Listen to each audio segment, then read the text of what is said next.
modern airliners are among the most complex and reliable machines in common use.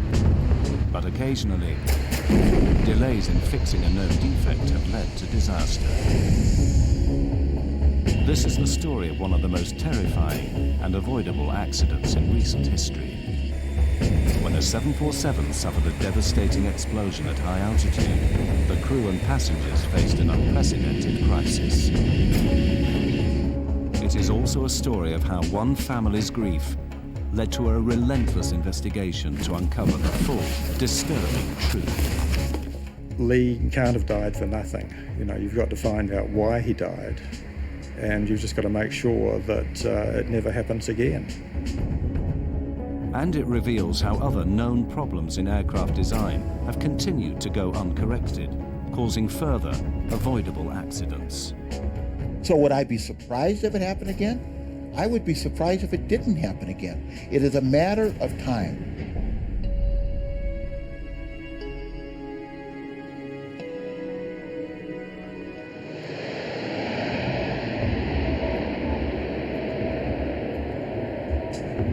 One of the most shocking cases of a known design flaw being ignored for years would finally take its toll on a United Airlines 747 bound from Honolulu to Auckland, New Zealand.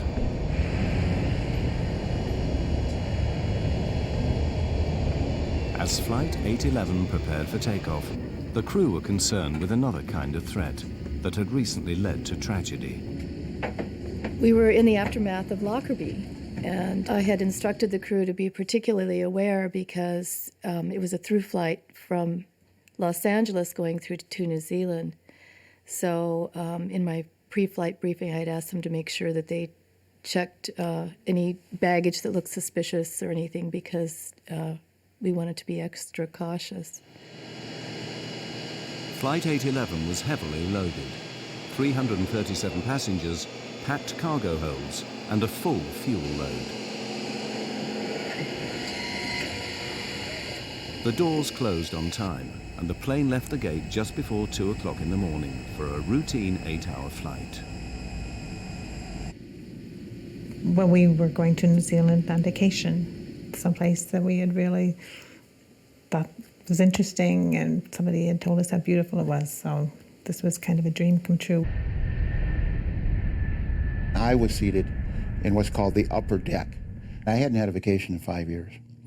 And I took all my Mileage Plus points from United Airlines, and I purchased a business class ticket to Auckland, New Zealand, and Sydney, Australia. I was going to finally make that dream vacation I'd always wanted, to get to Australia and lay on a beach somewhere and forget about airplanes, forget about accidents, and get this out of my mind for a while.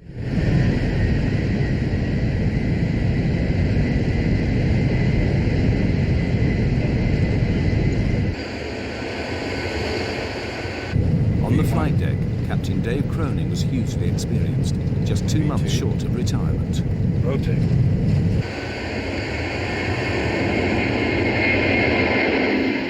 I flew almost 35 years with United. I've got over 30,000 hours of flight time and just about everything, military as well as civilian. My co-pilot, or first officer, was Al Slater. And I've known Al at that time for probably 20 years. And the second officer, Mark Thomas, was the first time I had flown with him. But we got along real well. Tell him we can handle 33 if it's available, okay? The pilots wanted to climb to 33,000 feet above the Pacific Ocean to avoid turbulence from bad weather. We did notice that there were thunderstorms 100 miles south, right on course, which was rather unusual for that time of night. So I left the seatbelt sign on. Captain Cronin's decision to keep people fastened in their seats would save the lives of many. We were still climbing out, and the seatbelt sign was still on, and just basically getting ready to serve beverages and then to tuck everyone in for the evening because it was going to be a long flight down to New Zealand. Okay, tell them we're going to detour over to the left. Center, United 811 Heavy, we're going to be detouring. Some weather here. It'll be to the left, of course. 100 miles from Honolulu, as Flight 811 climbed through 23,000 feet, a critical malfunction was about to occur. There was now a huge air pressure difference between the inside and outside of the aircraft. Suddenly, passengers sitting just above and behind the cargo door heard a noise. Then there was kind of a grinding noise.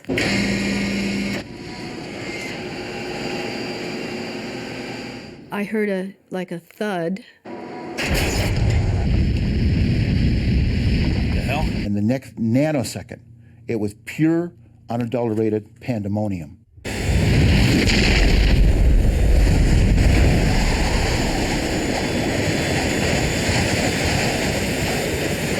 We lost number 3. Going down. It looks like we've lost number 3 engine and we're descending rapidly. Coming back.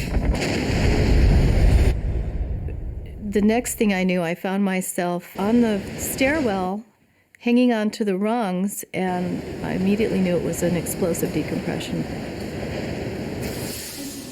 The cargo door had torn off and ripped a huge section of the plane with it. The pressurized air inside blasted out with explosive force. I immediately thought of Lockerbie. We actually thought it was a bomb that went off. It was hell on earth. Everything on the airplane that wasn't fastened down, tied down, or secured became airborne. The noise was incredible. Everything in front of us was gone. Where we were sitting, we were about 6 inches from the hole, so there was nothing in front of us or to the side of us. The whole side of the plane was gone. Actually, our feet were dangling on the hole, and I first thought we weren't going to make it. You know, I just didn't think there was any hope. With the pressurized air blown out, the lack of oxygen at 23,000 feet was now suffocating the passengers and crew. It felt like someone had kicked me in the stomach, knocked the wind out of me. And I remember trying to catch my breath and couldn't. You were supposed to grab those oxygen masks and put them on, except the oxygen masks in that cabin, they were ripped out of the ceiling and they weren't there. And I remember thinking to myself, this is what it feels like to suffocate. United 811 Heavy, we're doing an emergency descent. The pilots could tell from their instruments that the number 3 engine was failing, but they couldn't tell the full extent of the damage. Their priority was to get the plane down to a level where they could breathe normally. Put your mask on, Dave. But the pilots didn't know that the explosion had destroyed the entire oxygen supply. Can't get any oxygen. We're not getting any oxygen. You getting any? I can't get any either. With the plane heading steeply down and no word from the cockpit, the cabin crew feared the worst. I remember thinking that the cockpit, which is up in the upper deck, had probably blown off the airplane too, because as far up as we could see, there was nothing there.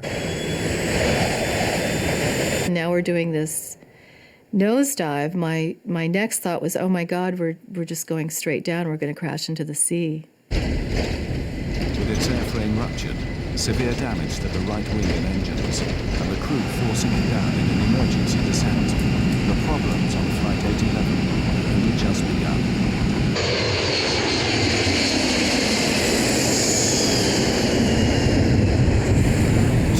After suffering a devastating explosive decompression, Flight 811 was still in a steep emergency descent, passing rapidly through 15,000 feet to reach breathable air.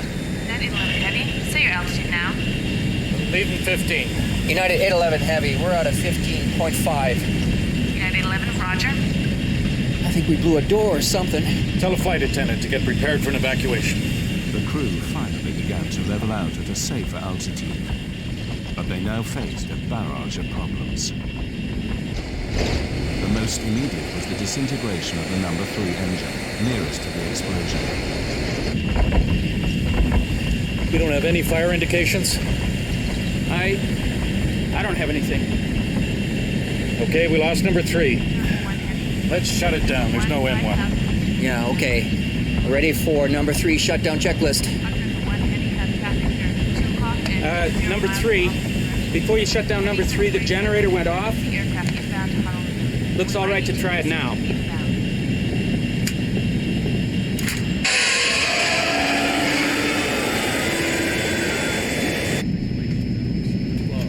Well, let's stop the vibration anyway. Fuel jettison procedure. Main boost pumps on. Center, United 811. We need the equipment standing by. Company notified, please. Got a control United 11, problem. Roger. Center wing. Left, right. Valves on. Start dumping the fuel. I am dumping. One stewardess had been seriously injured by falling debris. As Laura Brentley helped her, the full gravity of her situation suddenly became clear. As I'm holding her in my arms, I looked up, and as I looked up, that was the first time I saw this tremendous hole on the side of the aircraft that was just a void, and seats were missing, and I immediately knew that we had lost passengers. 5 rows of seats had been blown out in the decompression, killing 9 passengers. On the flight deck, the crew had turned the stricken plane back to Honolulu, but with 80 miles still to go, the crisis now got far worse. We got a hell of a control problem here. I got almost full rudder on this thing. Are you dumping as fast as you can? I'm dumping everything. We got a problem with number 4 engine? Yeah. Debris from the explosion had also damaged the number 4 engine. If it failed completely, the implications were severe. If you're on 2 engines and you weigh 700,000 pounds, that is a big deal. Simply because with that kind of weight, 2 engines are not going to keep you in the air. You're going to come down.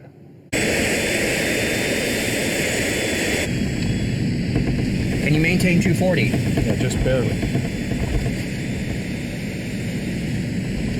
We're losing altitude. No, it's...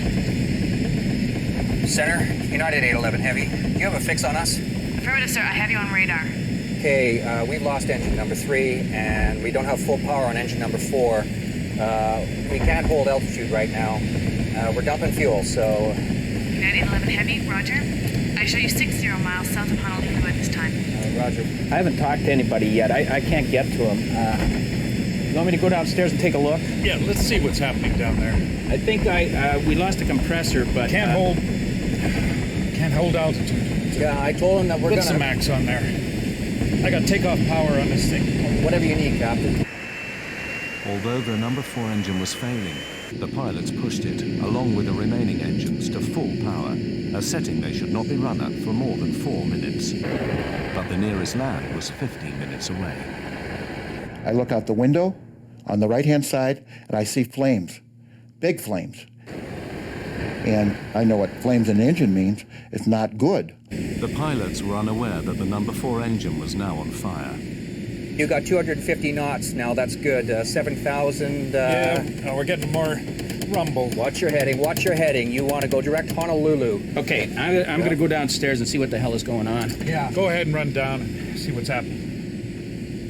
I saw the flight engineer descend down the stairwell. And when I saw him, my relief was, oh my God, they're alive. And there was a huge sense of relief for me. He saw the hole, turned as white as a sheet, and I screamed to him, dear God, please get us down. You've got a fire out there. Oh yeah, we got a fire in number 4. Go through the procedure.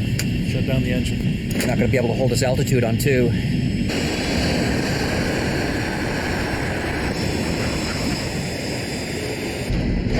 We got a fire on the right side. We're on 2 engines now. The whole right side, it's just gone from about the one right back to it's just open. You're just looking outside. What do you mean? It looks like a bomb. Fuselage? Yeah, the fuselage, it's just open. Okay, it looks like we got a bomb that went off on the right side. The whole right side is gone. Yeah, from about the one right back to Anybody? some people are probably gone. I don't know. I knew that we had lost people. I didn't know how many. In fact, I didn't know until the next day how many were lost. But, you know, it's a terrible thing when you're a captain of an airplane and you lose passengers.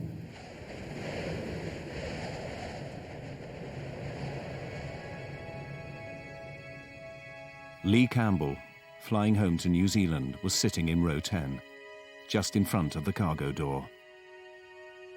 I woke up with such a start because I'd seen Lee standing by the bed, just with a grey jacket over his arm and a small smile on his face. And of course, as I woke up, it faded, wasn't there. And then we woke up in the morning, we discussed this. I said, oh, that was strange in the night, but it was such a vivid dream. Lee was standing there. And then the radio came on, and the first item of news is that there'd been a problem with the United aircraft. And I said, that was Lee, that's Lee's. And my blood just ran cold. I knew he was dead from that moment.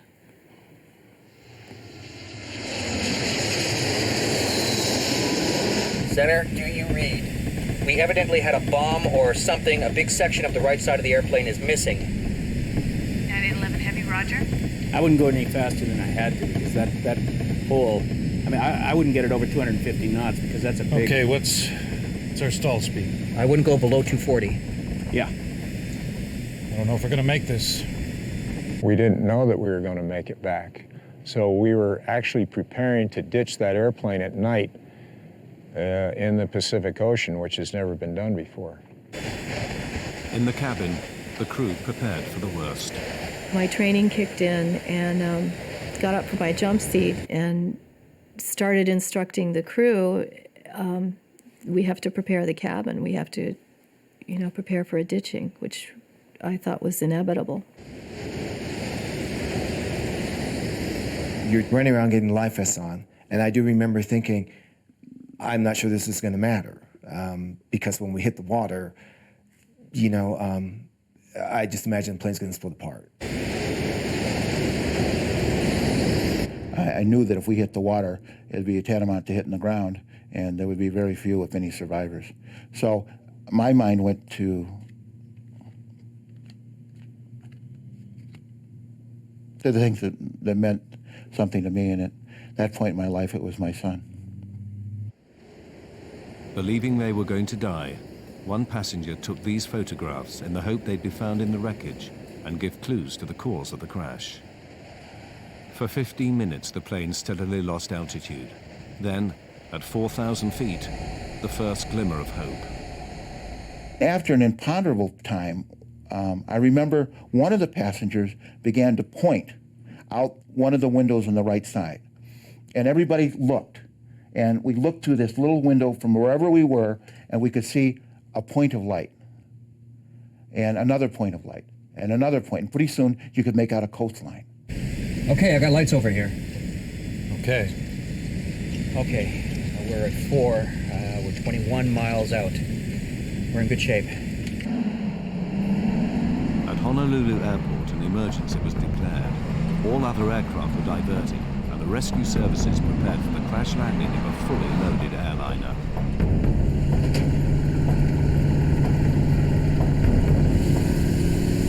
Hey, you want to give me some speeds? Yeah, 150 is going to be your 2-engine. Use a 160. I need souls on board if you have it. Okay, souls on board. 160 is the minimum. Stand by, United 811 Heavy. I don't know how many's on board. 200 and... I don't have the paperwork in front of me here. We're too busy right now. 200 and something. Okay. 6 minutes from the airport, the crew now had to slow the overweight plane for landing. But the effect of this was unknown. What's going to happen when I start coming out with flaps and landing gear? We're either going to land on the airport, in the water, or downtown Honolulu. Okay, we'll try 10. Okay, inboards are coming to 10. How do the controls feel? All right so far. But the flaps were damaged and could not fully extend. This meant that Flight 89 would have to land dangerously fast. United 811 Heavy, do you have the airport in sight? It's over here to the right, Captain. Okay. Okay, we have the airport. United 811 Heavy. 811 is clear to land 8 left. Equipment standing by. Wind 05012. clear to land. 8 left, United 811 Heavy. As the unstable 747 lined up for landing, the pilots knew they would only have one attempt. But even if they got it on the runway, the nagging question remained. Would the stress of impact cause the damaged and overweight aircraft to disintegrate?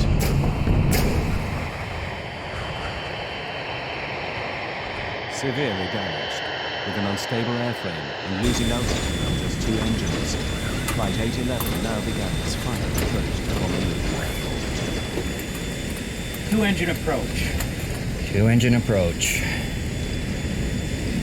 We still had no idea how far off the ground we were, if we were going to make it to Honolulu or not. But that seemed like an appropriate time if we were somewhere around land, that we're probably going to try and land somewhere to get the passengers in their brace positions. So that's when we started yelling for them to get down into brace positions.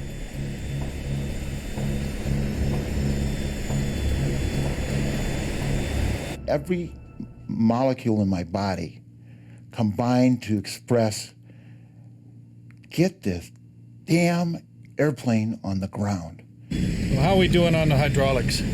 Hydraulics are good. You got brakes? Normal hydraulics.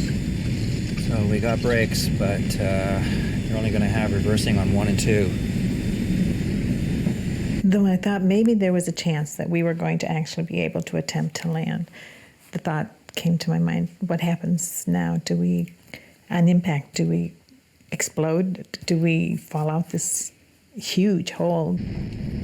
Despite dumping fuel, the aircraft was still critically overweight. But without full flaps to keep it in the air, it had to approach fast. 1,000 down. The danger was that the undercarriage could shear off and the plane break up. 1.5 high. 190.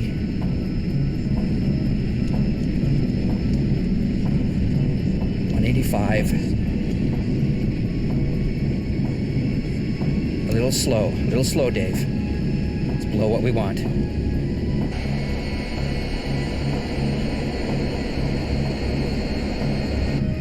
Coming up on the glide slope. Okay. Well, let's try the gear. No one knew if the explosion had damaged the landing gear. I remember Laura saying to me that she didn't hear the landing gear go down. And it was loud, it was still loud, and I didn't hear the landing gear go down. So that's another thought. Maybe they can't get the landing gear down. Maybe it's not down. Got gear down, we're clear to land, and everything's taken care of as far as we know.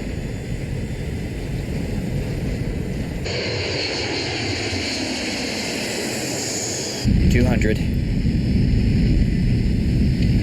195. Half a dot high. Looking good. 192. 195. Coming off on the power. 100 feet.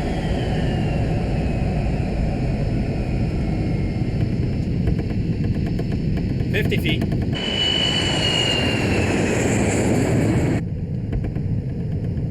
Center the trim. 30. 10. 0. We're on.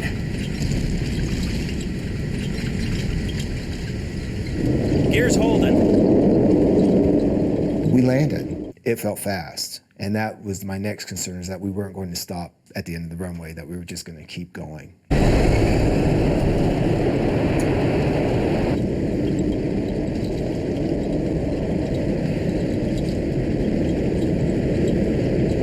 And all of a sudden we were slowing down. And I said, oh my God, we've landed. We're on ground. And the people started applauding.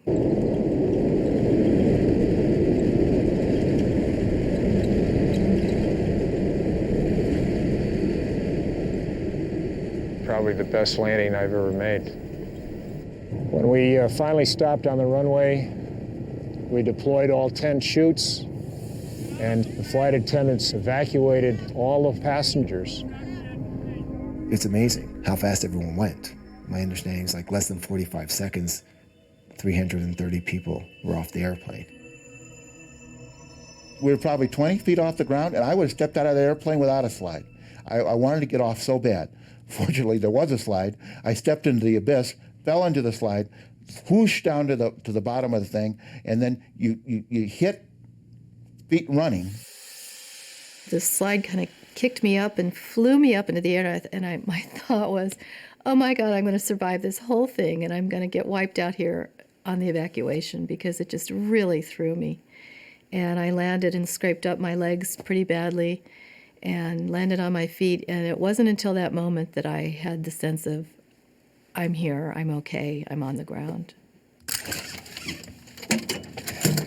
When we got all our switches off, I ran through the airplane, made sure there was no one else on the airplane, came up to the door one left, and went down the slide, and I came around the front and I saw that humongous hole in the side, and I just couldn't believe it.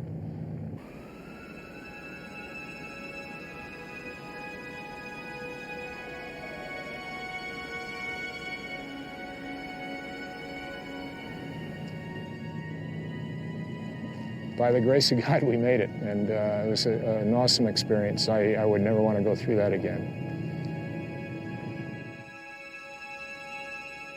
It was crazy, it was wild, it was scary, all at the same time.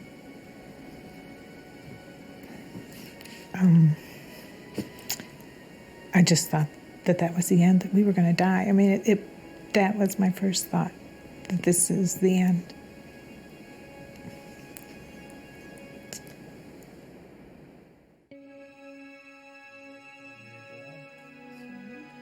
But for the families of the 9 people who were killed, the ordeal was only beginning. Kevin and Susan Campbell's son Lee had been flying home. About 3 o'clock in the afternoon, I think they said that there was no New Zealanders involved, but we just knew that it was Lee. And then about, I suppose, a quarter of an hour later, we got a phone call from Chicago, and they just said that they regret to inform us that our son was missing, presumed dead. And I guess about another hour after that, a policeman arrived at the door, and he took one look at us and he says, I can see that you've had the news. So it was just an awful, awful day. And it certainly didn't get much better for a long, long time.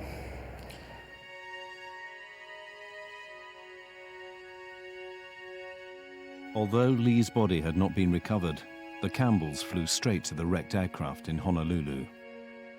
Your initial feeling is that you want to be as close to the spot where your relative died, and that was the aircraft. So we had to immediately go in and see the aircraft. The damage inside was horrific, just a total mess. And the hole in the side of the aircraft was much bigger than I had thought it would be, even though we had seen television newsreel reports. And it was so sad to get in and actually see where Lee's seat had been. The legs of the seat were still there.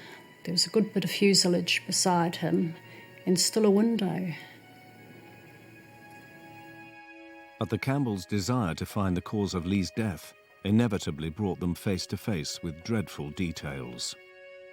They took us to the medical examiner's office as well, because they had found body parts and that sort of thing. So they didn't actually show us the body parts, but they showed us bits and pieces that they had recovered from the engines, and we got the medical examiner's report on what they had recovered. So, we really would have preferred that it was Lee that went through the engine, because it would have been an immediate death, whereas it was a 4-minute fall down to the ocean, and we know that the people could have been alive as they were falling. And when you think about that, that's just horrific.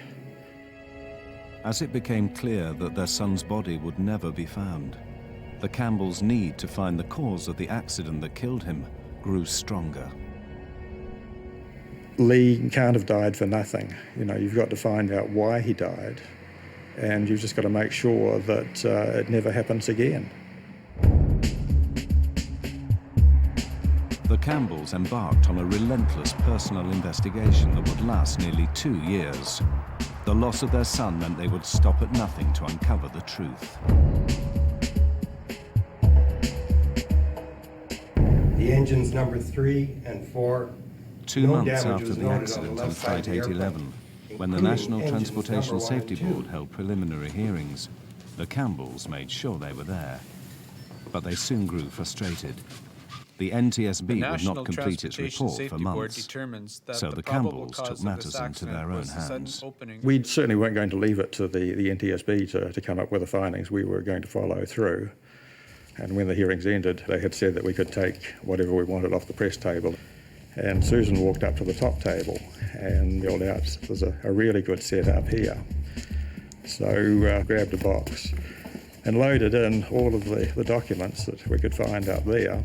Kevin's the most honest of people I know, but here he was taking something that we hadn't specifically been told we could take.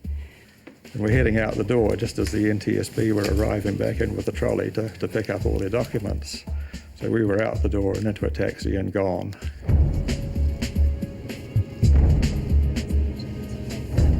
So we quickly realised we'd got a really good set of papers with a lot of things that hadn't been released to the public.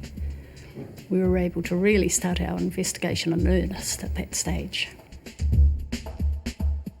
The unpublished documents revealed a disturbing catalogue of problems with the forward cargo door, going right back to its original design. Instead of a plug door that gets jammed into its frame as the aircraft pressurizes, Boeing opted for an outward opening door. This allowed for more cargo space, but was not fail-safe like the plug design. So Boeing built what they believed was a foolproof locking mechanism. What they do is they build in multiple redundancies to make sure the door is properly latched and does not open. And you build it in to a point of that it's extremely improbable that the door would ever open. So what went wrong on Flight 811? The Campbells soon discovered that the problem lay in the design of the locking mechanism. To lock the cargo door on the 747, electric motors rotate C-shaped latches around pins in the door frame. A handle then moves arms, known as locking sectors, over the top of the C latches to prevent them from reopening. But as early as 1975, problems were found with the locking sectors. Kevin Campbell, an engineer by training, built a model to show the weakness in the Boeing design. Initially, the locking sectors were made in aluminium, and in 1975, Boeing realised that they weren't strong enough, and they actually doubled up the aluminium to make it double thickness. But it still wasn't strong enough, and a lot of the airlines didn't even put the doublers on anyway. The weakness of the aluminium drastically increased the risk of the door accidentally opening. With the aluminium locking sectors, if the C-locks tried to backwind, open electrically, it would just push the locking sector out of the way. It just simply wasn't up to the job that it was designed for. For 20 years, 747s have been flying with this crucial weakness.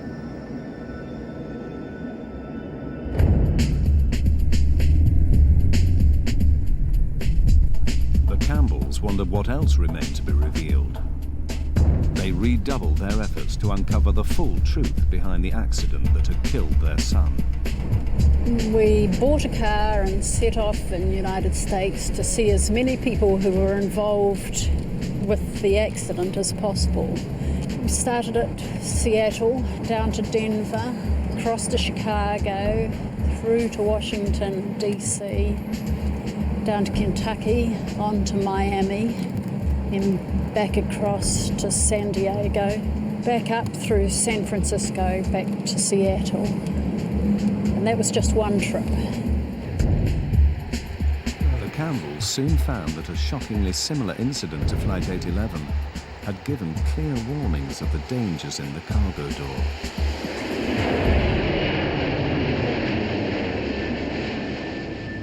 In 1987, 2 years before Flight 811, a Pan Am 747 had been climbing out of Heathrow when it failed to pressurize at 20,000 feet. The pilots had to turn back. When they got back to Heathrow, they found that the door was hanging open 1.5 inches at the bottom and all of the locks were open. When it got to the maintenance base, they found that all of the locking sectors were either bent or broken. Why had the sea latches turned and bent back the locking sectors? Boeing claimed that the ground crew must have mishandled the mechanism. The door had been closed manually, and what they said happened was that the guy wound the sea locks closed, 98 turns of a speed wrench. He closed the outer handle and then wound it open again. And if to be in the position that they were found in when the aircraft got back, he would have had to wind them open 98 turns. And this is just absolutely ridiculous. But the Campbell's investigation uncovered another vital clue to why the sea latches had turned. A report by Pan Am engineers highlighted problems with the door's electrical system. It had a fault in the S2 master latch lock switch that should have turned off the power to the door when the outer handle was closed. This was an alarming finding. When the outer handle was closed, the S2 master lock switch was meant to disconnect the power supply and stop the sea latch motors from turning. So could this have failed, allowing the motors to open the door? To find out, Boeing asked the airlines to do a simple test. Close the outer handle, then press the switch to open the door, and see what happens. When they hit the switch, it actually worked. The Boeing thought, this is not going to work, but it actually worked. There was power to the door locks with the outer handle closed, and the lock started to move, and it started to force the locking sectors out of the way. And a few days later, the airline started ringing in and saying it was damaging their planes. So Boeing stopped the test. But it meant that on those aircraft, the S2 switch had failed, which is a silent failure. And all of those aircraft were likely to have the same problem as 811. They were just waiting for a short circuit to open the doors. The Campbells now became convinced that the accident on Flight 811 began with the failure of the S2 switch. Power remained on to the sea latch motors. All it took was a short circuit in the 20-year-old wiring, which had been found to be frayed on other aircraft, to start the motors up. The aluminium locking sectors were too weak to stop the latches turning, and the cargo door burst open. The National Transportation Safety Board determines that the probable cause of this accident was the sudden After waiting a year for the NTSB report, Kevin and Susan Campbell expected it to match their theory of what had led to the accident on Flight 811. I assumed that we would have a report come out that this was an electrical malfunction, and was staggered when they came out and said that the door had been mishandled. The report focused entirely on the fact that the door lock must have been mishandled by the ramp attendant.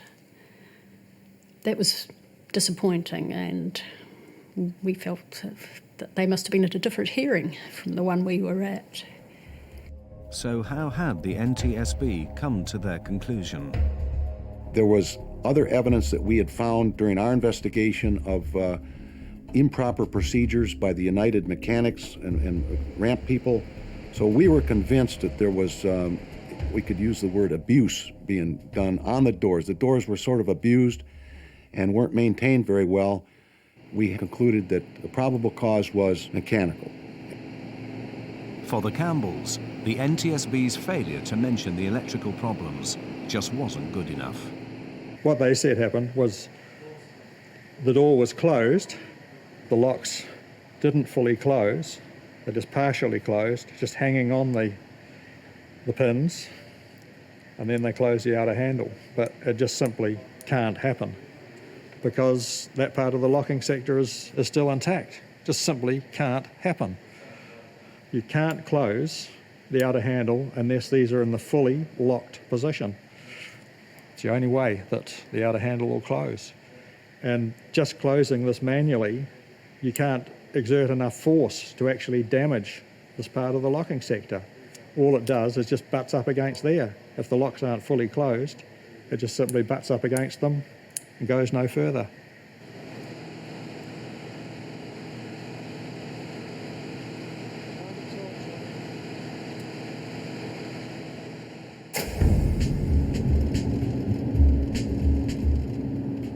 They went back to investigating the accident on Flight 811 and soon found disturbing evidence of how it could and should have been prevented.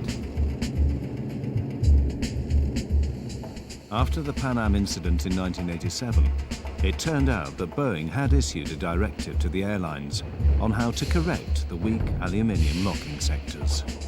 The airworthiness directive that came out was to replace the aluminum sectors with steel sectors that could not be bent.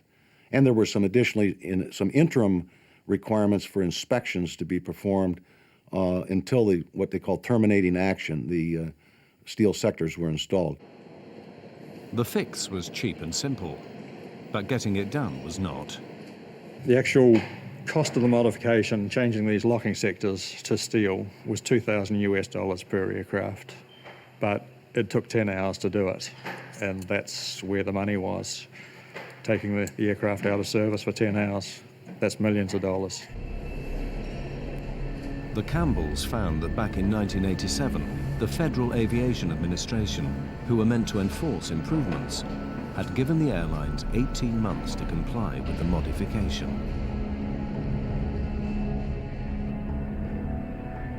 Within a year, Lee Campbell and 8 others would die in an avoidable accident. So why weren't the airlines forced to fix the problem sooner? If these airplanes, these large commercial airplanes, are grounded, it's an economic disaster. So what they do is they lobby in the regulatory agency in the United States, it's the FAA, to allow them to do the fixes over time when the airplanes are in for normal maintenance. And that way, they're not taken out of service. But when they do that, when they allow the airlines, the air carriers, and the manufacturers to fix these over time, in essence, what the FAA is doing is they're gambling with the lives of the passengers and the crew that are flying the airplanes during the time they're not fixed. After the deaths on Flight 811, the FAA instantly shortened the deadline for fixing the cargo door from 18 months to just 30 days.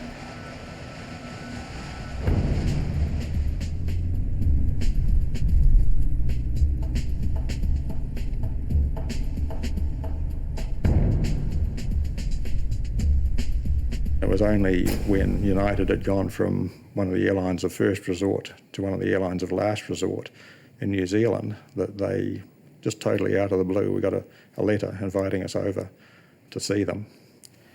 And when we got there, they were just going to do a PR exercise on us.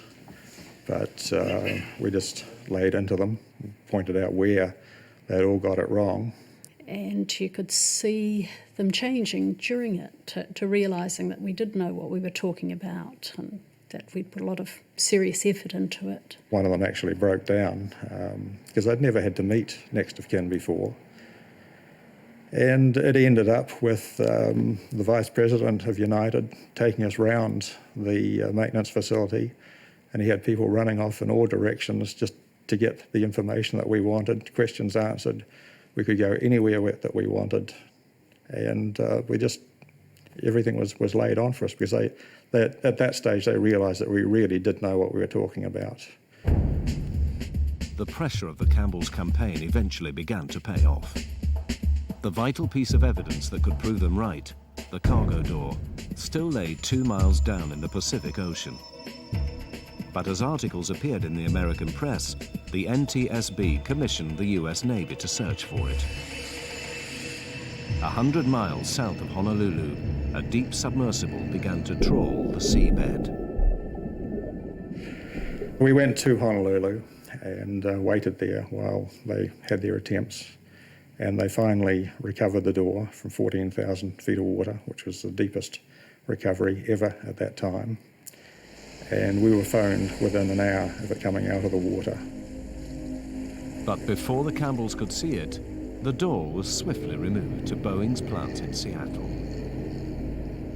The Campbells went in hot pursuit. We went over to Boeing and they wouldn't show it to us. So they reckoned that the crucial pieces had gone to the NTSB. So again, we got in the car and drove across to Washington, D.C. We arrived at Ron Schleid's office, and Ron looks at his watch and he says, "I can give you 5 minutes." So about 3 hours later, we had the pieces that they recovered in our hand, and they acknowledged that we were definitely correct. It was an electrical malfunction, and that they said they would fix the planes, they would make sure it never happens again, but just don't hold your breath that the report will ever be changed. Even with the evidence of an electrical malfunction in their hands, the NTSB refused to change their report. Then, in June 1991, fate intervened. A 4-year-old United 747 was sitting on the apron in New York when the C-latch motors started up and the door opened itself. There was no way that they could hide it any longer. They simply couldn't deny that it was an electrical malfunction that was covering it. After recovery of the door was that in fact the actual pieces... Finally, the NTSB publicly issued a revised report that concurred with the Campbells' version. There was an inadvertent failure of either the switch or the wiring that caused an uncommanded opening of the door. It's nice that other people know that you're right and had been all along, and the support that they had given you was vindicated. The Campbells spent thousands of dollars of their own money on their campaign. They were never interested in a financial settlement for Lee's death, but they did persuade United and Boeing to set up a university scholarship in his name. I couldn't have lived with myself if we had done no investigating ourselves. It was just something we both felt we needed to do. We didn't even discuss it. We just knew that's what we would do. Yeah. But despite long and public campaigns like that of the Campbells, critics fear that the airline industry has not learnt the lessons from Flight 811. The regulatory agencies, they have a dual charge. One is to encourage aviation, and another is aviation safety. And when they get in a position where you have economics up against air safety, they tend to err on the side of economics rather than safety. Serious accidents caused by known defects have continued to occur. In the 1990s, known problems with icing on aircraft wings caused a series of crashes. At least 3 planes have had fatal fires due to known dangers from flammable insulation material. And in 1996, a fully laden 747 blew itself up when known faults in the wiring are thought to have ignited flammable vapors in the fuel tanks. Inevitably, experts are skeptical about the aviation industry's record of balancing profit against prevention. We've seen the wiring problem both in United 811, which was eventually turned out to be the cause of that accident, and also in TWA 800, where we had an explosion in the centerline fuel tank. The industry answer to 20 and 30-year-old wiring, and when the wiring can fray, break, crack, cause a short, which can either ignite fuel, like in TWA 800, or open a cargo door, like in United 11, and what the industry says, don't touch it. Don't go in there. Don't inspect it. Don't try to fix it. Don't try to remove it, because it's so brittle that if you go in there to try to fix it, you're going to do more damage than you're going to do good. And that's what I call the ostrich approach to maintenance and safety. You know, we've decided that you can have a spark of ignition in the centerline fuel tank of a large air carrier. But so far we've been lucky. We've only had one every 10 years. We've only blown up 3 or 4 airplanes. To go in and replace this wiring would ground all these airplanes, would be astronomically expensive. One airplane every 10 years, one airplane every 5 years, 200-300 people, cost of doing business. Cost of doing business. And that's a great economic analysis, and unless your mother or your child is on board one of these airplanes that happens to pay the price for their economic satisfaction.